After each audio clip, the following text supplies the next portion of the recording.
Расійскія дроны ў польскай паветранай прасторы. Залёты ў тым ліку з тэрыторыі Беларусі. Інцыдэнт ужо на разглядзе Рады НАТО. Чаго чакаць далей? І ці пагоршыць гэту сітуацыю на беларуска-польскай мяжы, да закрыцця якой засталіся сотні? Апавядзём у аб'ектыве. З вами Юлія Лабанова. Вітаю спадарства і запрашаю.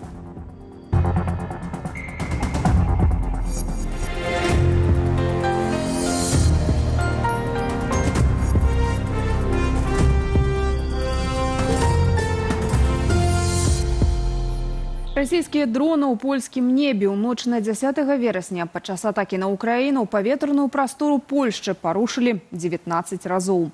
Пры гэтым упершыню беспілотнікі прыляцелі наўпрост і з тэрыторыі Беларусі. Некаторыя з дронаў удалося збіць. Абломкі аднаго з апаратаў патрапілі ў жылы дом. Ніхто не пацярпеў. Уначы ў краіне часова не працавалі некалькі аэрапортаў, у тым ліку у Варшаве. Што вядома на гэты момант, Вітаў Ціўчык. Сітуацыя, якой раней ніколі не было. Уначы расійскія дроны ўварваліся ў польскую паветраную прастору. Улады гавораць пра 19 зафіксаваных парушэнняў. Гэта беспрэцэдэнтны момант у гісторыі Паўночна-Атлантычнага альянсу, а таксама ў найноўшай гісторыі Польшчы. Гэта сапраўды выключная дронавая атака. У Люблінскім ваяводстве ў вёсцы Вырыкі абломкі дрона патрапілі ў жылы дом. На шчасце, ніхто не пацярпеў. А ў вёсцы Вогань беспілотнік разбіўся на полі недалёка ад забудовы. 200 метраў бракавала, і невядома, што было б зусім даробкам майго жыцця і з жыццём маёй сям'і. Гэта страшны досвед. Быццам вайна ўжо сёння распачалася. Агулам на Любліншчыне знайшлі яшчэ 5 дронаў і рэшткі снарада невядомага паходжання. Яшчэ 2 беспілотнікі ўпалі на поўначы і ў цэнтры краіны. А адзін дрон даляцеў да вёскі Мнішкаў у Лодскім ваяводстве за 300 кіламетраў ад усходняй мяжы. Новы ў найгоршым значэнні гэтага слова кірунак, з якога дроны ўляцелі. Упершыню з часоў гэтай вайны не з Украіны, як эфект памылак і дэзарыентацыі дронаў ці малых расійскіх правакацыяў у мінімальным маштабе. Значная частка гэтых дронаў прыляцела ў Польшу беспасярэдне з Беларусі. З новага і тое, што ў краіне НАТО ўпершыню збілі расійскія дроны. Dowódca operacyjny podjął decyzję. Аперацыйны камандзір пастанавіў ужыць сродкі НАТО, ужыць зброю. Мела месца збіццё беспілотных паветраных апаратаў. У аперацыі для ліквідацыі небяспекі бралі ўдзел хаўруснікі з альянсу, у прыватнасці галандцы, італьянцы і немцы.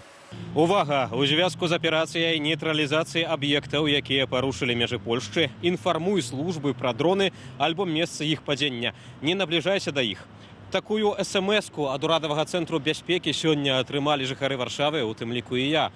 Улады заклікаюць чытаць афіцыйныя паведамленні. Гэта асабліва важна падчас атак, бо непрыяцель можа распаўсюджваць дэзінфармацыю. Тым часам НАТО на просьбу Польшчы ўжо задзеяла 4-ы артыкул Паўночна-Атлантычнага пакту. Бакі будуць супольна кансультавацца столькі разоў, колькі паводле аднаго з іх будуць пад пагрозаю тэрытарыяльная цэласнасць, палітычная незалежнасць альбо бяспека любога з бакоў.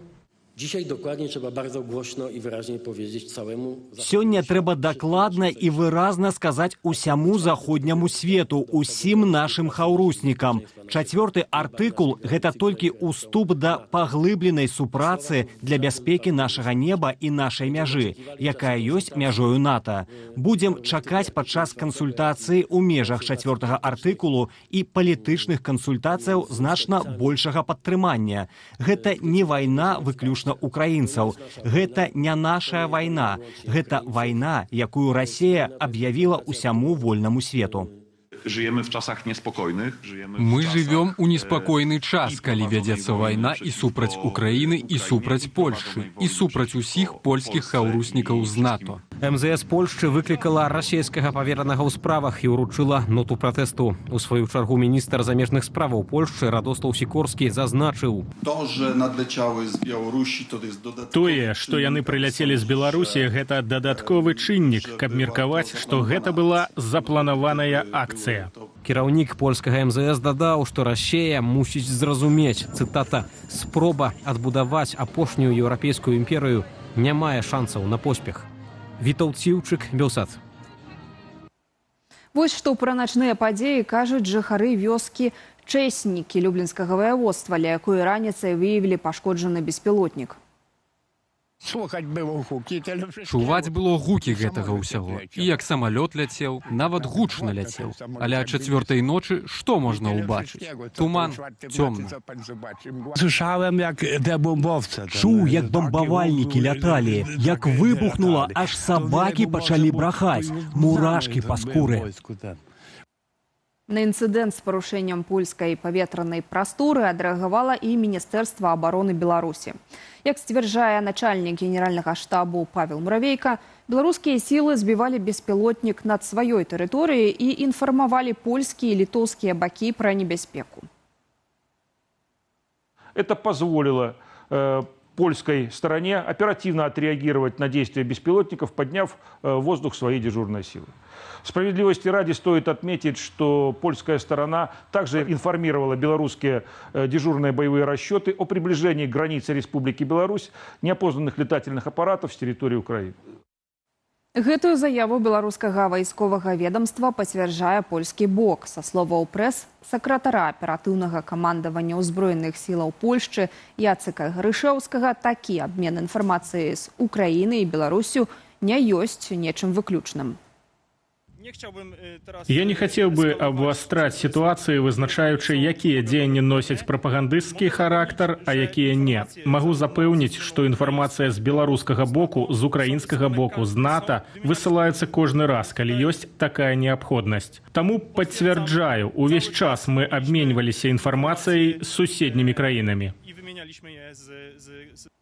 Наўмыснае пранікненне дронаў у паветраную прастору Польшчы, але не агрэсія. Гэтых агенцтву Reuters інцыдэнт з расійскімі беспілотнікамі пракаментавала крыніца ў Паўночна-Атлантычным альянсе.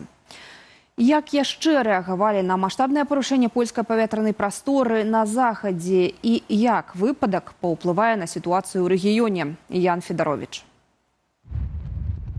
Паўночна-атлантычная рада раніцаю сабралася для разгляду інцыдэнту згодна з артыкулам 4 Вашынгтонскай дамовы. Генеральны сакратар НАТО Марк Руте пацвердзіў, што расійскія беспілотнікі ўначы парушылі паветраную прастору Польшчы. Поўная ацэнка яшчэ працягваецца, але вядома, наўмысна гэта было ці не, гэта абсалютна безразважна і небяспечна. І Пуціну я хачу перадаць выразнае пасланне. Спыні вайну ва ўкраіне. Спыні эскалацыю вайны супраць нявінных мірных жыхароў і цывільнай інфраструктуры. Перастань парушаць паветраную прастору саюзнікаў і ведай, што мы гатовыя, мы пільныя і будзем абараняць кожную цалю тэрыторыі НАТО.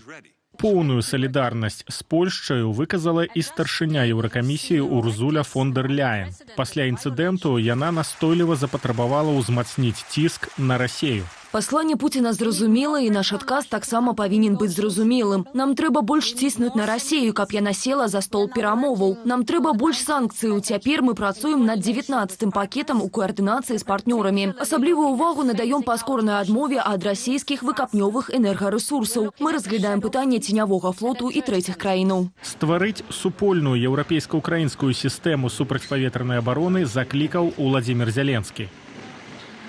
Украіна гатовая да пашырэння нашай супрацы з партнёрамі для надзейнай абароны неба. Каб не толькі інфармаванне ці абмен выведнымі звесткамі, але і рэальныя супольныя дзеянні ў небе гарантавалі бяспеку суседзяў. Расія павінная адчуць, што еўрапейцы умеюць абараняцца. А вось расійскі бок спачатку намагаўся ўстрымацца ад каментароў наконт інцыдэнту з залётам дронаў у паветраную прастору Польшчы. Руководство ЕС и НАТО ежедневно обвиняют Россию в провокации.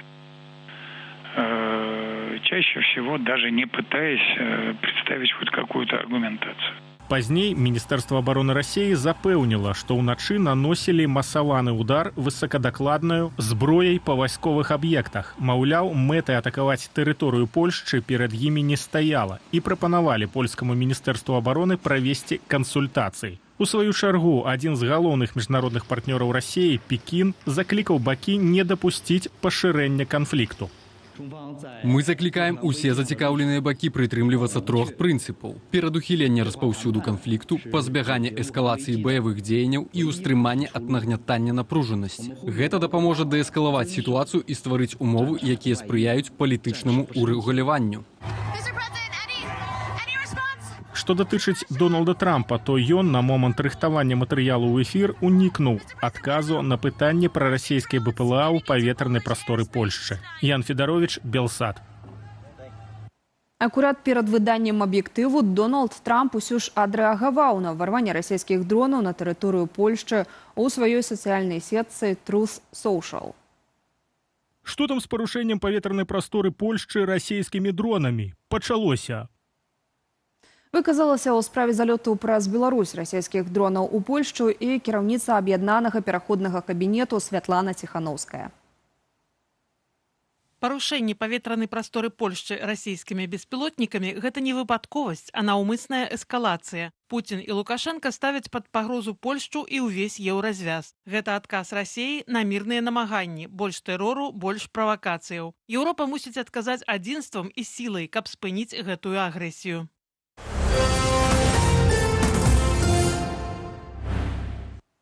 Жалезная заслона опускается. С 12 вересня польско-белорусская мяжа закрывается як для пассажирскага, гэтак і для грузового транспорту. Адзіною магчымасцю трапіць на тэрыторыю еўразвязу безпасярэдня з Беларусі цяпер застануцца два пераходы на мяжы з Літвою. Аднак колькі яны прапрацуюць? Пытанне адкрытае. Да чаго рыхтавацца беларусам, разбіраўся Валера Руселік. Перадапошні дзень да закрыцця польска-беларускай мяжы. Роўна апоўначы з чацвярга на пятніцу Польшча закрывае апошнія пераходы для пасажырскага транспарту ў Тэресполі і для грузавога ў Кукурыках. Мы пастанавілі цалкам закрыць польска-беларускую мяжу. Спадзяюся, Лукашенко зразумее, што перагнуў палку.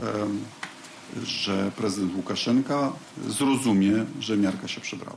Афіцыйны Менск ужо назваў гэтую пастанову антынародным крокам і праяваю несумленной конкуренции. Польская сторона обвиняет нас, что мы своими учениями создаем очень большую опасность для Польши и для Европейского Союза. Либо Польша так не уверена в своих вооруженных силах и считает, что данный расклад в пользу Белоруссии, ну тогда, значит, такие вооруженные силы в Польше.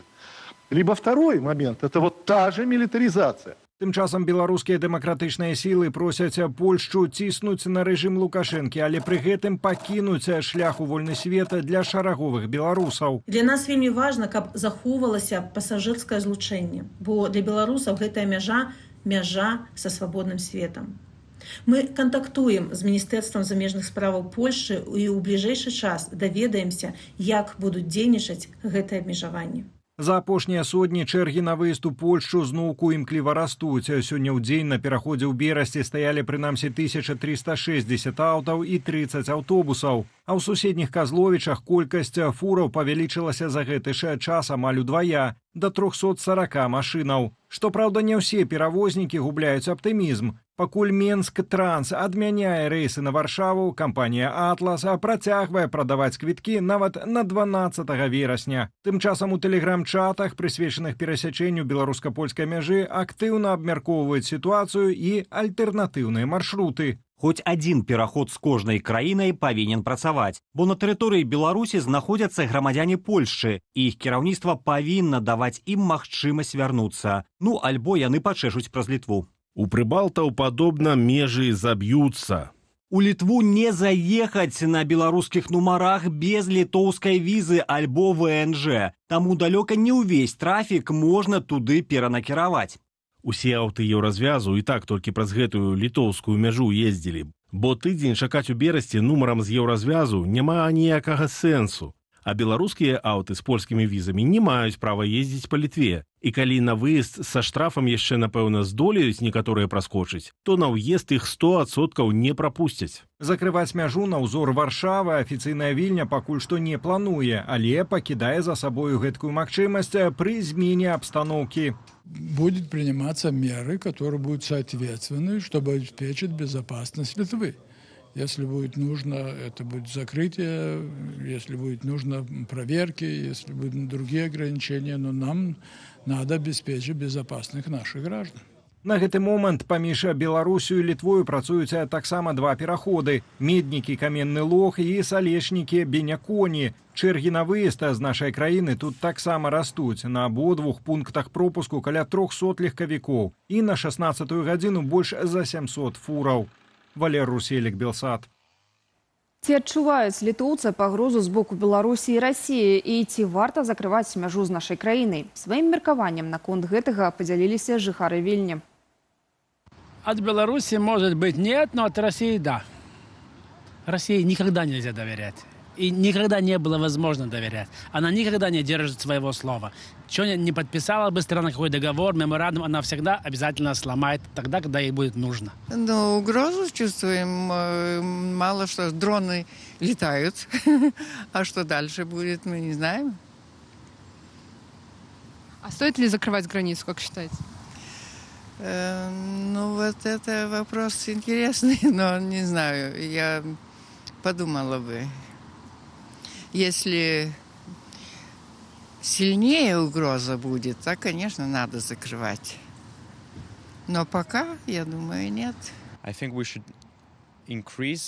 Я думаю, мы мусім павялічыць кантроль на мяжы, бо кожны дзень да нас прыязджаюць аўтобусы з Беларусі. Таму мы мусім быць вельмі строгія з гэтым. Ёсць моцны месседж для Беларусі і Расіі. Мы можам нанесці удар у адказ, як гэта зрабіла Польшча, якая знішчыла дроны, і гэта ж мусіць адбыцца і тут.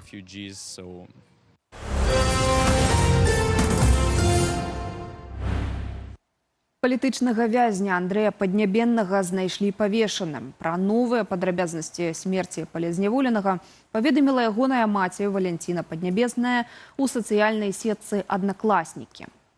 Жанчына зазначыла, сын павесіўся незразумела на чым у ШЗА калоніі. Раней у афіцыйных дакументах прычынаю смерці было пазначанае удушэнне. Пра гібель Андрэя Паднябеннага стала вядома 8 верасня з допісу ягонай маці. Трагедыя здарылася яшчэ 3 верасня. Андрэю Паднябеннаму было 36 гадоў. У 2022 яго засудзілі на 16 гадоў і 8 месяцаў пазбаўлення волі паводле 6 артыкулаў крымінальнага кодэксу. Між іншага, яго вінавацілі ў наўмысным знішчэнні маёмасці, зневазе Лукашэнкі і прадстаўніка ўлады, спрыянні экстрэмісцкай дзейнасці. У загінулага палітычнага вязня засталіся жонка і 2 дзяцей. З нагоды гібеля Андрэя Паднябеннага 5 найбуйнейшых праваабарончых арганізацый у Беларусі выступілі з супольнай заявай. Аўтары нагадваюць, што гэта ўжо 9-я смерць за кратамі з 2021 года і патрабуюць захадаў ад афіцыйных уладаў для выпраўлення сітуацыі. Паводле праваабаронцаў патрэбныя тэрміновыя намаганні ў вызваленні палітвязняў і з боку міжнароднай супольнасці. Спадарства, і гэта былі ўсе тэмы ў аб'ектыве, а больш навінаў у нашым тэлеграм-канале, QR-код для пераходу на які цяпер на вашых экранах. Я ж запрашаю на студыю Белсат, дзе да мяне далучыцца Алесь Залеўскі, абмяркуем наступствы расійскіх дронаў у польскай паветранай прасторы і не толькі. Так, не толькі, бо сітуацыя сапраўды сур'ёзная, і ці пастка для Лукашэнкі ўжо зашчоўкваецца, ці ў актуальна вайскова-палітычнай эскалацыі у Беларусі застаецца манеўр, каб не быць уцягнутай у канфлікт, ці цалкам не падпарадкавацца Расіі. У тым ліку гэта, таксама кім будзе адказ НАТО і Варшавы, мы і абмяркуем неўзабаве. Ну што ж, спадарства. Давай, пачынаем.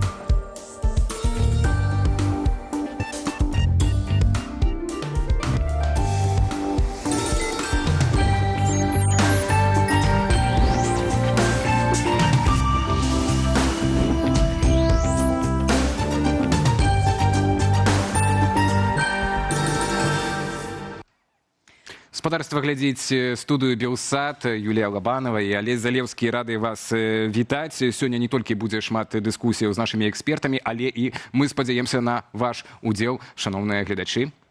Ваш удзел у нашым апытанні. Яго вы знойдзеце пад трансляцыяй у YouTube-канале. Удзел ананімны, таму бяспечны. І сёння мы ў вас пытаемся, як вы ацэньваеце пазіцыю Менску ў дронавай эскалацыі. Варыянты адказу. Пакуль добра. Трэба было збіваць усе дроны і Не ведаю. Ну што ж, спадарства, пачакаем на вынікі галасавання і пазней вернемся пры абмеркаванні з нашымі экспертамі. Так, а пакуль уласна да нашай першай тэмы, сёння мы ведаем, так, прынамсі, пра амаль 2 дзесяткі дронаў, якія несанкцыянавана заляцелі на тэрыторыю Польшчы, і вось ужо маем нават таксама першую рэакцыю з боку Беларусі. Так, бо, як мы ведаем, афіцыйны Менск сёння пацвердзіў, што ён адсочваў сітуацыю з дронамі і папярэджваў польскі бок пра магчымую атаку. Калі ласка. Это позволило польской стороне оперативно отреагировать на действия беспилотников, подняв в воздух свои дежурные силы. Справедливости ради стоит отметить, что польская сторона также информировала белорусские дежурные боевые расчеты о приближении к границе Республики Беларусь неопознанных летательных аппаратов с территории Украины. Так, неўзабаве ў гэтай студыі у нас будзе Александр Класкоўскі, а пакуль нагадаем спадарству, што падчас масаванага ўдару Расіі ракетамі і дронамі па ўкраіне у паветраную прастору Польшчы заляцелі шэраг беспілотнікаў. Усяго было зафіксавана 19 парушэнняў паветранай прасторы. Паводле прэм'ер-міністра краіны Дональда Туска, значная частка паплава ляцела з Беларусі. У выніку былі паднятыя знішчальнікі, самалёты радыёлакацыйнай разведкі, авіяцыя ўжыла зброю супраць варожых аб'ектаў. З захадаў бяспекі часова былі закрытыя некалькі аэрапортаў. Ну і Александр Класкоўскі, палітычны аглядальнік выдання «Позірк», з намі на відэасувязі знаходзіцца. Вечар добры вам, спадару Александр. Вітаем вас. Добрый вечар. Першае пытанне датычна ролі Беларусі ва ўсіх гэтым учорашнім, так, інцыдэнце начным, бо польскі міністр лічбавай трансфармацыі спадар Гаўкоўскі заявіў, што спецслужбы России и Беларуси провели организованную информационную атаку в соцсетках на фоне инцидента с российскими беспилотниками. Радослав Сикорский, министр замежных справ, позднее сказал, что раз яны прилетели с Беларуси, то это была спланованная акция. И таким разе атака дронов, это сапраўды супольная акция Лукашенко и Путина, это все-таки Менск тут только назирал за ситуацией. На вашу думку? Ну, мы можем только спекуляваць, натуральна, потому что это секретная информация. Я думаю, что во всякім разе вельмі імаверна, что малодшага брата, так бы мовіць, і не папярэдзілі, что русские сами ударили и тым самым, грубо кажучы, подставили Лукашенко. Во всякім разе вось тое, что ён выпер, прабачце за гэта слово, у эфир генерала Муравейку, які до гэтага праславіўся якраз агрэсіўнымі ястрабінымі такімі заявамі, а тут ён танцаваў на задніх лапках, апраўдваўся перад палякамі, увогуле перад захадам. Падтэкст быў такі, што гэта не мы, што мы наадварот, бачыце, колькі маглі збілі, а пра астатнія палякаў папярэдзілі. То бок Лукашенко разумее, што ён апынуўся ў вельмі дурной сітуацыі, што старэйшы брат зноў яго падставіў. І таму ён цяпер круціцца як можна. А на чым палягае вось гэтая падстава, спадар Александр? Падстава чаго?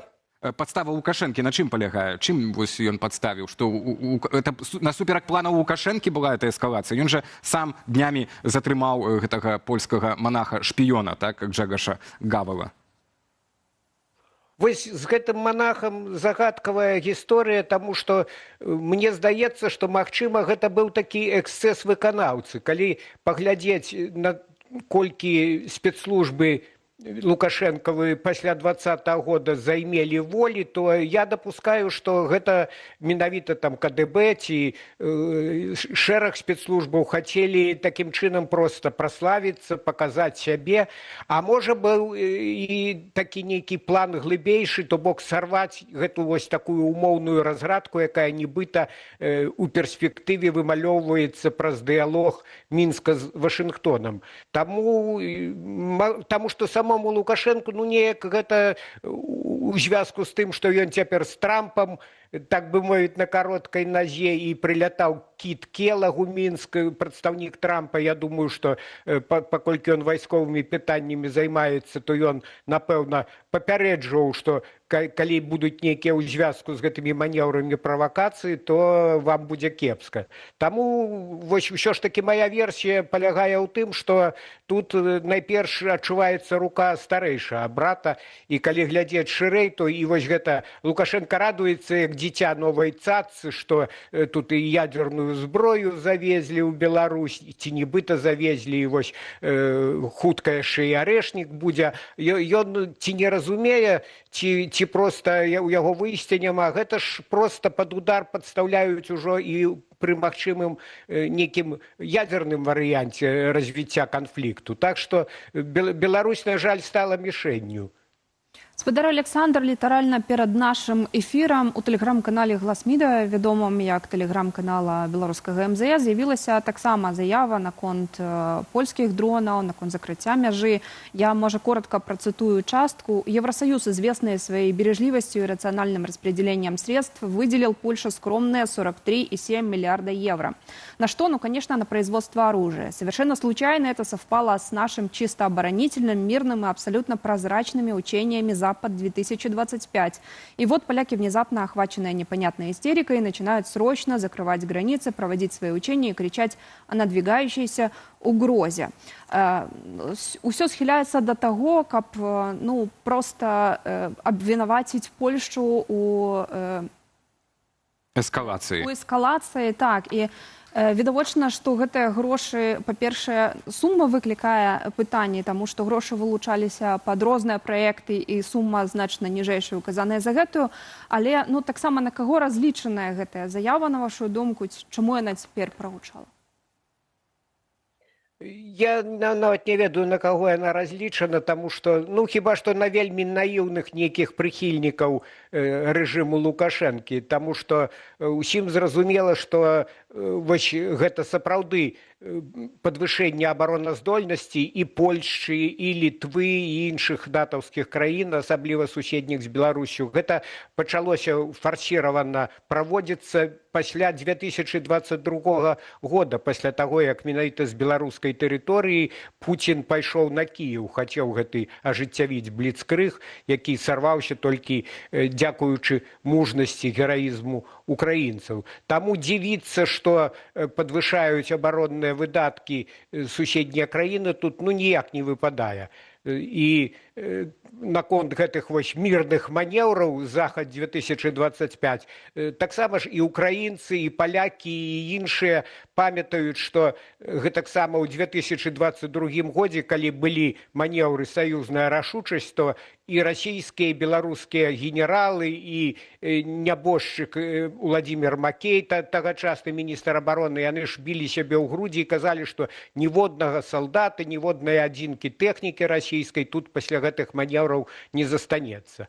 А потым мы ведаем, што гэта скончылася шырокамаштабным уварваннем ва ўкраіну. Іншая рэч, што цяпер сапраўды тут так супала, што ў Лукашэнкі няма жадання звязвацца з натаўцамі, а у Пуціна проста няма лішніх рэсурсаў. Менавіта таму і быў зроблены такі ў двукосці міралюбны крок, што гэтыя манеўры, па-першае, удвая іх маштаб зменшылі, і, па-другое, перанеслі іх у асноўным на Барысаўскі палігон. Гэта на ўсход ад Мінска, як вы ведаеце, гэта далекавата сапраўды ад польскай ці ад літоўскай мяжы. Але гэта таму, што ў Пуціна проста цяпер няма рэсурсу, няма сілы, няма пораху, ўсё з'ядае украінскі фронт. Але гэта не азначае, што ў Крамля няма агрэсіўных намераў. І вось гэты налёт дронаў, пры тым, што вельмі Расія заняла такую пазіцыю, гэта фірмавая манера, я не я і карова не мая,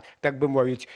Часовы павераны рускі ў Варшаве заявіў, што дроны прыляцелі з Украіны, а той самы Муравейка спалоханы ўсё гэта абверг фактычна, таму што пацвердзіў, што дроны ляцелі праз беларускую тэрыторыю, іначай як бы іх беларуская супрацьпаветраная абарона збівала. Так што ўжо тут мы бачым, што блытаюцца ў паказаннях, так бы мовіць, гэтыя і галоўны сведка з боку Беларусі. Спадар Александр, галоўны сведка з боку Беларусі. Александр Лукашенко пакуль маўчыць на агу па гэтай сітуацыі, ніводнага пакуль няма выказвання. І не толькі па гэтай сітуацыі, але і па закрыцці мяжы. Я бы хацеў бы яшчэ пару пытанняў вам датычна гэтай тэмы задаць. А пакуль гаспадарству нагадаю, што пасля пастановы Польшчы цалкам закрыць мяжу з Беларусі з 12 верасня каля 80% пасажырскіх перавознікаў адмянілі рэйсы ў гэтую краіну і назад. Паводле кампаніі шматлікія пасажыры перарэзервавалі паездкі на іншыя кірункі, найперш у Літву. Попыт аказаўся такі высокі, што квіткі на тыдзень наперад раскупілі за некалькі гадзінаў. На 18-ю гадзіну выезду ў Польшчу на пераходзе Берасці-Тэрэсполь чакалі прыблізна 1450 легкавых аўтаў і 50 аўтобусаў. У кірунку Літвы чарга склала 300 легкавікоў аўтобусаў не было. Паводле міністра ўнутраных справаў і адміністравання Польшчы Марціна Кірвінскага памежныя пераходы адкрыюцца толькі тады, калі афіцыйная Варшава на 100% будзе ўпэўненая, што сітуацыя больш не ўяўляе ніякай пагрозы Польшчы і польскім грамадзянам. Спадар Александр, ці можам мы зрабіць выснову з гэтага выказвання польскага чыноўніка, што пасля вучэнняў мяжа не адчыніцца? Ну, бо пагрозы застануцца, мігранты, так як і былі перад гэтым. Магчыма, іншыя нейкія правакацыі, мы яшчэ не ведаем, што нас чакае бліжэйшы тыдзень. Ну так, сапраўды, фармулёўка такая вельмі расплывістая, гумавая, так сказаць. Таму што па вялікім рахунку, пакуль існуюць рэжымы Пуціна і Лукашэнкі, то заўжды будзе такая экзістэнцыйная пагроза і для Польшы, і для іншых еўрапейскіх краін. Таму гэта можа зацягнуцца надоўга, на жаль. Спадар Александр, то тады вот вам пытанне. Цалкам да моманту, пакуль Мінск, яны будуць зачыненую мяжу трымаць да моманту, пакуль Мінск не пойдзе на саступкі. На вашу думку, вось які маштаб гэтых саступкаў можа быць? Што гэта за саступкі? Мы ўсе ведаем пра Анджэя Пачобута, так? Але і куча іншых ужо за гэтыя гады назбіралася праблема ў дачыненнях паміж дзвюма краінамі. Як вы думаеце, якіх крокаў Варшава чакае ад Мінску ў адказ? Ну, Лукашенко цяпер чухае патыліцу. Многае будзе залежыць ад таго, наколькі рэзка зрэагуе Кітай, таму што, натуральна, вось гэта перапыненне чыгуначнага транзіту, гэта найперш б'е па кітайскіх перавозках у Еўропу. І, магчыма, ўжо адтуль з Пекіна быў нейкі званок і нейкая галавамыйка беларускаму сябру ў двукосці. Так што, калі добрая будзе прачуханка ці была ўжо ад Пекіна, то, магчыма, гэта неяк падштурхне Лукашэнку і да такіх дастаткова нейкіх важных з гледзяшча Варшавы крокаў, сапраўды вызвалення Анджэя Пачобута, тым болей, што яно можа ўпісацца вось у гэты тренд, які развіваецца ў дачыненнях з Вашынгтонам, выпуску палітвязняў, так што гэта цалкам магчыма. Ну, а наконт інша, таксама я думаю, што вось, калі казаць пра гібрыдныя атакі, ёсць такая версія, што тут усё залежыць ад Масквы. Сапраўды, цяпер пераважна мігранты ідуць з Расіі, тым болей, што падпісана ж паміж Масквой і Мінскам пагадненне аб узаемным прызнанні віз. Так што іх і цяжка лавіць, таму што яны нібыта законна ў Беларусь уязджаюць. Але разам з тым, я думаю, Лукашенко гэта паказваў у нейкіх сітуацыях, калі ён хацеў прадэманстраваць, што ён пазітыўна настроены там ці да Вільні, ці да Варшавы перад нейкімі мерапрыемствамі для яго важнымі, рэзка змяншаліся атакі на гэтыя межы суседніх еўразіязаўскіх краін. То бок, сілавікоў у яго шмат, яны добра натрэніраваныя, і калі будзе адмашка, то я думаю, што злавіць гэтых нелегалаў, не даць ім перасякаць мяжу, гэта справа тэхнікі, так бы мовіць. Таму і ў гэтым кірунку, магчыма, нейкія зрухі будуць. Дай Бог. Дональд Трамп фактычна ўжо патлумачыў і прадэманстраваў Лукашэнку, што адзіная магчымасць на пацяпленне стасункаў – гэта працяг вызвалення палітвязняў, увесь час гэта падкрэслівае. Але Лукашенка, будзем казаць адкрыта, не зацікаўлены ў тым, каб вызваліць усіх. І як вы бачыце, ўсё ж такі, ці пойдзе ён на ціск захаду, або Беларусі так ужо абкладзеная дастаткова санкцыямі, абмежаваннямі, зараз будзе закрытая мяжа, што Лукашенка не пакажа такім чынам сваю слабасць і не вызваліць нікога? Ну, па-першае, пра ціск захаду ўжо цяпер цяжка казаць, таму што Трамп гуляе ў сваю гульню, і гэта для Еўропы таксама нечакана. Тут розны абсалютна падыход. Еўропа датрымлівае, так бы мовіць, прынцыповы такі падыход. Ну, а Трамп, ён як дзялок, як бізнесовец, хоча нейкую угоду з Лукашэнкам заключыць. Ці атрымаецца, ці не, сказаць цяжка, але я ведаю, што перамовы працягваюцца, і такая, так бы мовіць, задача максімум з амерыканскага боку, гэта каб да канца года былі ўсе палітвязні вызваленыя. Лукашенко ж ён трымае паузу, таму што ён не хоча прадзешавіць, ён не хоча занадта танна прадаць вось гэты жывы тавар. Ён чакае хаця б там прыпынення нейкіх амерыканскіх санкцый. Ён адкрытым тэкстам прагаворваў, што вось супраць Белавія. Ну, ён найперш пра свой Боінг, канешне, непакоіцца, каб былі добрыя запчасткі, а не самапал нейкі. Ну і калійная галіна. Але зноў жа, калі Літва праз Клайпеду калій не будзе прапускаць, то мала толку будзе ад прыпынення амерыканскіх санкцыяў. Ну, Лукашенко, так бы мовіць, з галоўным, як ён лічыць на Захадзе, хоча дамовіцца і разлічвае, што на гнілую, як яе называе Лукашенко, Еўропу, ўжо Трамп у сваю чаргу націсне. Так што тут складаная такая перапляценне чыннікаў, і многае будзе залежыць яшчэ ад таго, як будзе развівацца вось гэта сітуацыя паміж Трампам і Пуціным. Трамп усё болей пачынае злавацца, і калі ён сапраўды пяройдзе да нейкага ціску на Расію і сарвецца вось гэты дыялог, то тады, канешне, і Лукашенку будзе цяжэй свае нейкія развіваць адносіны на амерыканскім трэку, бо Пуцін яго тут жа тузане і скажа, куды ты лезеш, мы павінны быць у адным акопе.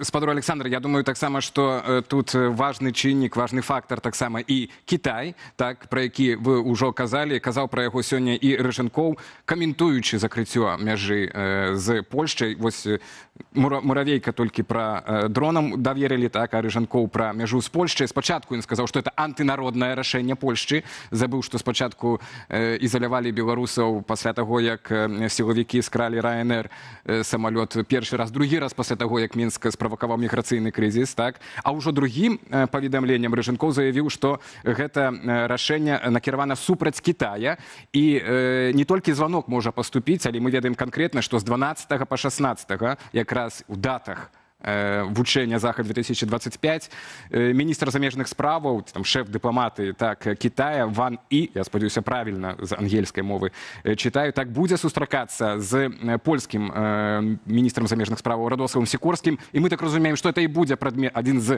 прадметаў іх размовы. Вось на вашу думку, у сітуацыі вось этой спрэчкі паміж Менскам і Варшавай Пекін на чыім баку будзе?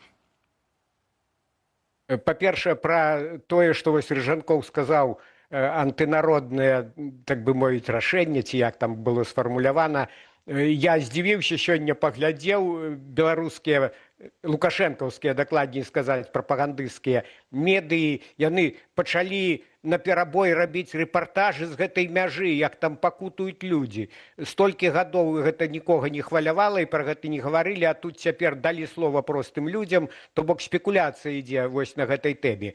Калі ж разглядаць кітайскі аспект, то вось за словамі Рыжанкова, я думаю, што гэта такая скарга дядьку Сі гучыць, што мы ж не хацелі, мы ж не вінаватыя, гэта спроба перавесці стрэлкі на Варшаву. Гэта ўсё яны вось такія палякі злосныя, якія плятуць інтрыгі. Ну, але ці ўдасца гэты нумар, цяжка сказаць, таму што кітайцы ж не дурні, і яны разумеюць прычыны, спружыны вось гэтага канфлікту. Хаця, канешне, тут варта сказаць, што сапраўды вось гэта закрыццё пасажырскага руху, якое невядома, ці хутка адновіцца, а можа гэта на доўгія гады ўвогуле. Канешне, гэта б'е па інтарэсах простых грамадзян. Гэта тая сітуацыя, калі вось лес сякуць, а трэскі ляцяць. І, канешне, гэта не спрыяе росту праеўрапейскіх інтарэсаў, імкненняў беларусаў. Таму тут ёсць пэўнае разыходжанне паміж дэкларацыямі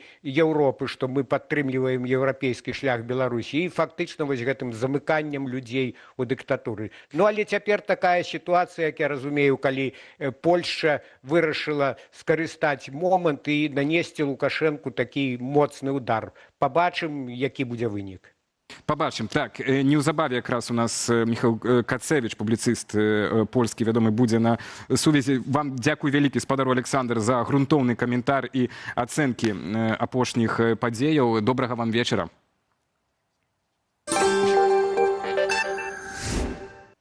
Гаспадарства, мы пытались у вас сегодня, как вы оцениваете позицию Менску у дроновой эскалации? Варианты отказов были пакуль добра, треба было збивать усе дроны, не ведаю. Больш за палову выказалася за вариант, треба было збивать усе дроны. Ну вось беларусы зноў дэманструюць свою миролюбивую позицию, и цікава, уласна, ці гэта ўспрымуць таксама на захадзе, ці беларусы ўсё ж таки будуць цярпець праз дзеянні рэжыму Лукашенко Ну і Москвы, Путіна. правакацыі Москвы. І гэта, я думаю, ключавое для нас усіх пытанняў, як ці Беларусь, як і ў выпадку з Украіны, не будзе тут успрынята тым агрэсарам, так, ці той, хто вось гэтыя правакацыі ініцыюе, так, у нашым рэгіёне. Як я і абяцаў, неўзабаве Міхал Кацевіч у нас будзем мы абмяркоўваць, як Захад адрэагуе на атаку беспілотнікаў.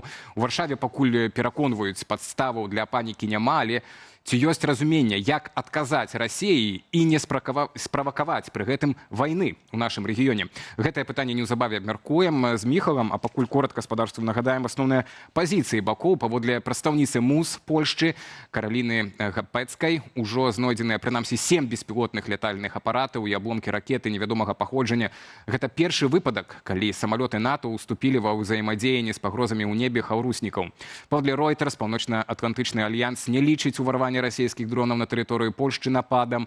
Як заявіла кіраўніца Еўрапейскай камісіі Урсуля фон дер Ляйен, цытата, трэба ўзмацніць ціск на Расію, каб прымусіць яе сесці за стол перамоваў. Кіраўнік нацыянальнай бяспекі Схавамір Цынскевіч пры гэтым Польшчы напрост назваў Расію ворагам у вёсцы Волынь. Волынь, так, беспілотнік разбіўся на полі недалёка ад забудовы. Гаспадар дома быў вельмі ўзрушаны. 200 метраў бракавала, і невядома, што было б з усім даробкам майго жыцця і з жыццём маёй сям'і. Гэта страшны досвед. Быццам вайна ўжо сёння распачалася. Міхал Кацевіч, публіцыст, рэдактар Белсат.пл, з намі на відэасувязі. Вечар добры вам, спадар. Вітаем. Добрый вечер. Дык што было сёння ўначы? Што здарылася, спадару Міхал, на вашу думку, на думку афіцыйнай Варшавы? Атака, напад, провокация? Ну, все вместе, можно сказать. Значит, конечно, это была атака, да, это была атака, и я думаю, что это была просто атака, которая не была случайна в том смысле. Это была часть психологической операции против Польши. Тут менее важны милитарные, как бы военные цели этой атаки 19 дронов, более важны психологические, политические и, можно сказать, даже геополитические, дипломатические цели этой операции. Если говорить о психологических целях, это мы видим уже с первых, можно сказать, минут этой операции, потому что сразу после первых ударов мы наблюдали в интернет-сети, в social-media очень большой, динамичный как бы всплеск количества антиукраинских комментариев и комментарии, которые показывали, что Польша не в состоянии реагировать на такие случаи, и просто очень много дезинформации в разных комментариях в social media. Это не было случайно. Конечно, отвечали за это разные интернет-боты, но это показывает, что была организована просто против Польши целая психологическая операция. И впоследствии цели России такие, чтобы повысить как бы уровень страха в польском обществе, показать, что какая-то поддержка и вообще ангажирование в войну Украины, в оборонную войну Украины против российского агрессора, это будет такая цена за это. Значит, ценой будут какие-то случайные или не случайные удары. Потом цель такая, чтобы как бы ввести в польском обществе раскол.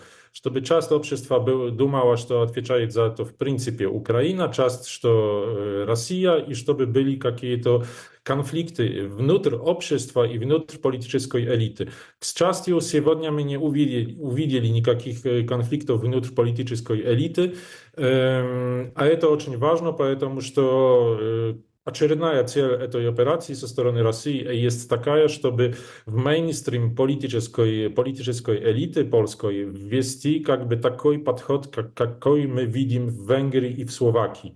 Значит, то, что говорит Виктор Орбан и Роберт Фицо, должен сказать какой-то польский серьезный политик с польского мейнстрима. Пока этого не было, я говорю про серьезных политиков, и не важно, оппозиция или власть, но этого не было. Но цель России такая, чтобы кто-то такой с таким высказанием появился в польском мейнстриме.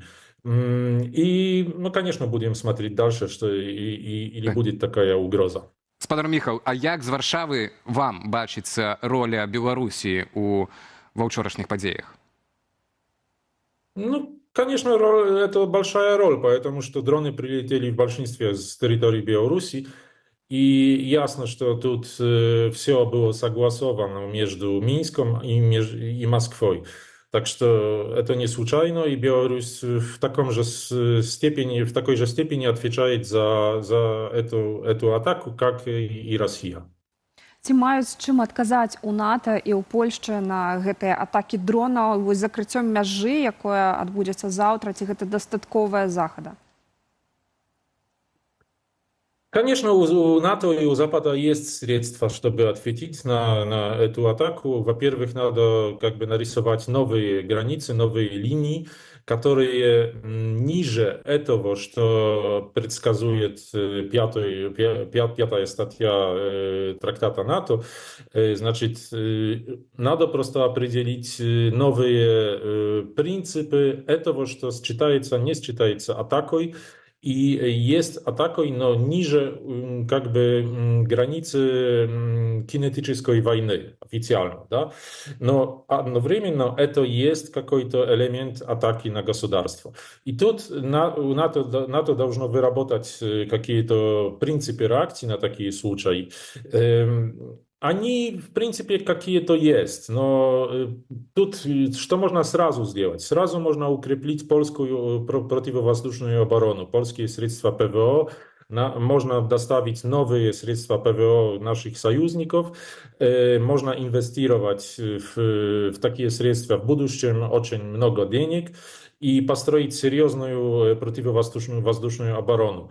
Надо тоже, конечно, тут будут разные слова про новые санкции относительно России, но санкции санкциями, они не принесут сразу эффекта, и думаю, что Россия, когда проводила эту операцию, считала по стороне как бы своих расходов, что такие санкции могут быть.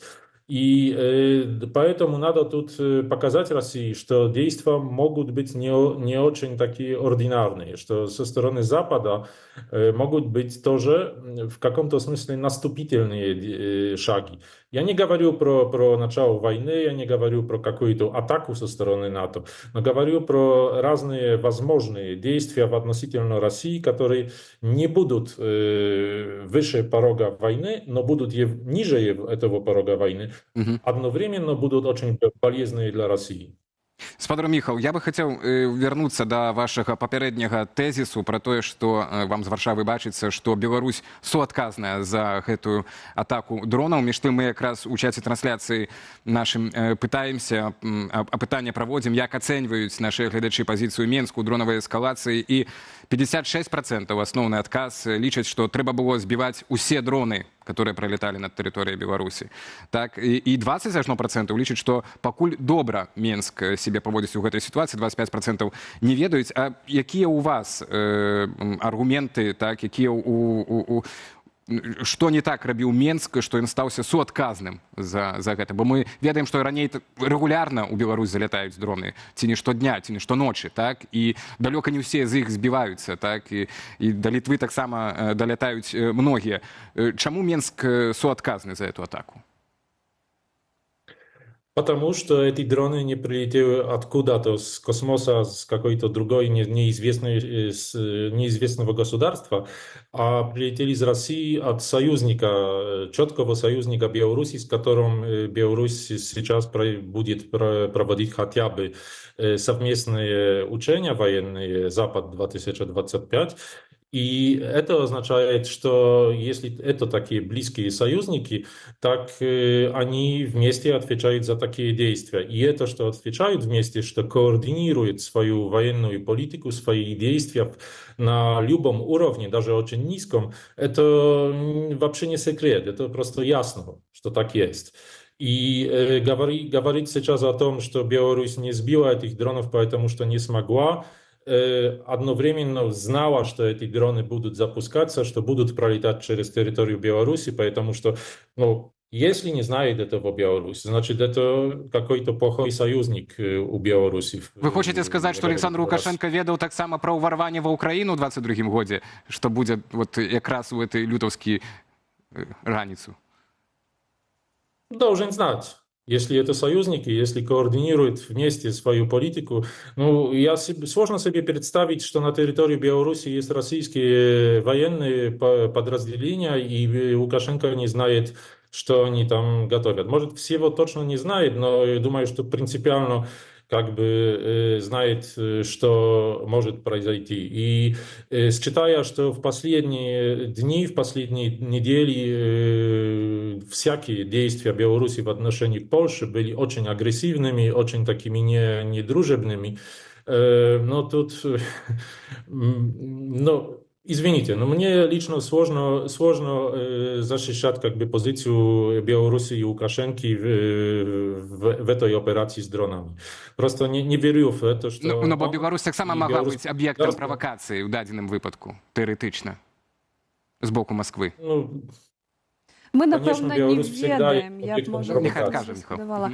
Так, а вось мне цікава тое, чаму яшчэ да вучэнняў Захад 2025, якія афіцыйна не распачаліся, адбыўся гэты запуск дронаў. То бок, што гэта была разведка як бы боем, і калі б правакацыя ўдалася, то паспрабавалі падчас вучэнняў больш вострую правакацыю зладзіць? Я думаю, что такая психологическая операция, я так называю эту атаку дронов, что это была психологическая операция, это как бы просто часть военных учений, и всегда так было. Ну, сейчас просто они пошли на более такую серьезную операцию психологическую в отношении к Польше. Во-первых, потому что увидели, когда тестировали наши реакции в последние недели, в последние месяцы, когда первые одинокие дроны попадали в Польшу, они увидели реакцию и просто хотели попробовать что-то более серьезное, посмотреть, что будет, и вызвать какой-то эффект этой атаки. И это просто часть психологической операции, которая, ну, как бы... Это просто часть всех этих военных учений. Наступное. То бок вы чакаеце яшчэ аперацыі наступных вот з цягам гэтых вучэнняў менавіта Захад 2025? Не знаю, это все будет зависеть от реакции Польши, от реакции НАТО. Если тут будут очень такие четкие границы поставлены, и реакция будет такая, что по той стороне, значит, в Минске и в Москве будут знать, что реакция Запада будет серьезная, тогда они не пойдут на очередные шаги. Если наоборот узнают, что не было такой серьезной реакции, тогда могут пойти на очередные провокации этого типа. Я не говорю, что это будут обязательно дроны, это может быть что-то другое. Но думаю, что во время учений Запад-2025, хотя они, особенно Минск, очень так много раз в последнее время говорил, что эти учения не будут провоцировать ничего, что они будут не такие большие, как были, что они будут на востоке Беларуси, что они будут при польской границе или литовской границе. Ну, видим, что провокации пошли другой дорогой. Не так, как в последних учениях, а сопровождают эти учения просто такие провокации, как атака дронов. Інтро такое, да. Ну, і мы памятаем так, што Лукашенко казаў перад, што ніколі з тэрыторыі Беларусі не будзе ўварвання ва ўкраіну расійскіх войскаў. Дзякуем вялікі, спадар Міхал, за гэтую размову. Михаил Кацевич, редактор польской сторонки Белсату, был нашим гостем. Ну, і у нас ще засталося трошки часу для регіональних новин. Не можемо ігнорувати шановне господарство, навіть коли тут регіон у кроку від війни. Так, ми протягуємо разом сумісно з колегами БГ Медіа робити для вас огляд самих цікавих подій, які ми знаходимо у різних регіонах країни. І перша з їх. І що ж, Хойніцький і Брагінський райони – одні з найбільш потерпілих від аварії на Чорнобильській АЕС. Однак жихари гэтых регіонів і сьогодні сутикаються з серйозними проблемами у медичному обслуговуванні. У Хойніках другі час нема свайго хірурга-стаматолога. Таксама асабліва востра адчуваецца недахоп эндакрынолагаў. Яшчэ адна праблема – закрытая радзільня. У жніўні ў медычныя установы гэтых раёнаў прыйшлі новыя дактары, але праблемы застаюцца. Зараз пакажам спадарству ролик пра гэтых дактароў. В Брагине и Хойниках новые врачи. В Брагинскую районную больницу в этом месяце прибыли 19 выпускников медицинских университетов и колледжей. Среди них 9 врачей и 10 сотрудников среднего звена. В Хойникской больнице к работе уже приступили 15 молодых специалистов, в их числе 2 педиатра, акушер-гинеколог, 3 врача общей практики, анестезиолог-реаниматолог, рентгенолог, терапевт, врач лабораторной диагностики, а также 4 помощника врача и фельдшер. А как вы считаете, станет ли теперь проще попасть к нужному специалисту? Да стоматолога і эндакринолога не. Да наступної теми. У Гомлі одне з ритуальних агентстваў прапануе незвычайную паслугу паляжаць у труне за грошы, каб зноўку адчуць смак да жыцця. Арганізатары запэўніваюць, гэта можа быць не толькі псіхалагічнай практыкай, але і крэатыўным падарункам. Некаторыя плануюць нават эфектныя з'яўленні на ўласным дні народзінаў у труне, ды на катафалку. Кошт такой экстрэмальнай тэрапіі пачынаецца ад 500 рублёў.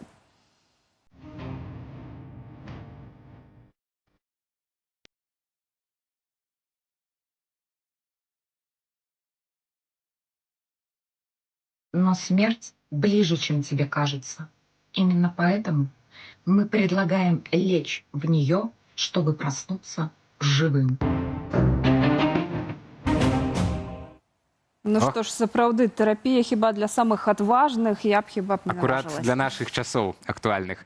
У Салігорску, пераносімся туды, адпачывальнікі на пляжы сталі сведкамі незвычайнай карціны. Проста міма іх праплываў лось. Відэа дзіўнага здарэння мясцовага жыхара выклала ў тык-ток, і ейны ролик набраў каля 200 000 праглядаў. Са словаў аўтаркі відэа, жывёліна атрымала курс проста на дзіцячы пляж. Аднак для мясцовых гэта не навіна. У каментарах людзі прызнаюцца, што ласі ў горадзе з'ява ўжо звычайная. Капец! Вот такого я еще не видела. Где он? Я его не нахожу. Вот он. Очуметь. Вы понимаете, что мы находились в лесу, где есть лось? Катя.